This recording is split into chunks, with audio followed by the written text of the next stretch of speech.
Pada video kali ini saya akan menjelaskan perbedaan antara perguruan tinggi negeri dan perguruan tinggi swasta. Ya, mungkin kamu masih bingung. Apa sih bedanya perguruan tinggi negeri dan perguruan tinggi swasta? Perguruan tinggi negeri adalah perguruan yang diselenggarakan oleh pemerintah. Oleh karena itu, perguruan tinggi ini dibiayai oleh pemerintah. Tapi tetap, perguruan tinggi negeri ini masih membutuhkan biaya SPP dari mahasiswa-mahasiswanya. Nah, lain halnya dengan perguruan tinggi swasta. Perguruan tinggi swasta diselenggarakan oleh pihak swasta atau non-pemerintah. Jadi, segala macam biaya ditanggung oleh mereka sendiri. Berikut adalah beberapa perbedaan antara perguruan tinggi negeri dan swasta.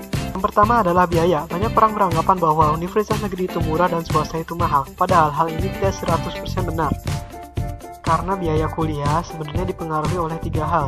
Yang pertama adalah kualitas, seperti akreditas, apakah akreditasnya A, B, atau C. Saya sarankan agar tidak memilih yang akreditasnya C. Yang kedua adalah fasilitas, seperti gedung dan sarana belajar. Dan yang terakhir adalah jurusan. Jurusan pada bidang kesehatan dan teknik tentu membutuhkan biaya yang lebih besar untuk kebutuhan praktek daripada jurusan-jurusan lainnya. Lain yang membedakan antara perguruan tinggi negeri dan perguruan tinggi swasta adalah dosen atau tenaga pengajar, di mana dosen di perguruan tinggi negeri itu semuanya PNS, sedangkan di swasta itu tergantung, ada yang PNS juga atau tenaga ahli lain yang spesifik di bidangnya. Sedangkan untuk materi yang diajarkan atau kita sebut dengan kurikulum, karena perguruan tinggi negeri ini milik pemerintah, jadi aturan kurikulumnya terikat oleh pemerintah. Jadi untuk mengembangkannya itu agak sulit. Nah, sedangkan untuk swasta itu karena dia punya swasta, jadi dia bebas. Jadi kurikulum untuk swasta ini lebih unggul karena mereka bisa menyesuaikan dengan keadaan yang ada. Perbedaan perguruan tinggi swasta dan negeri juga bisa dilihat dari IPK. IPK itu semacam hasil nilai kita selama belajar di situ, atau bisa dibilang juga rapor. Untuk melamar pekerjaan, suatu perusahaan biasanya memberikan syarat minimum IPK. Nah, syarat ini biasanya untuk perguruan tinggi negeri ini lebih rendah dan swasta lebih tinggi.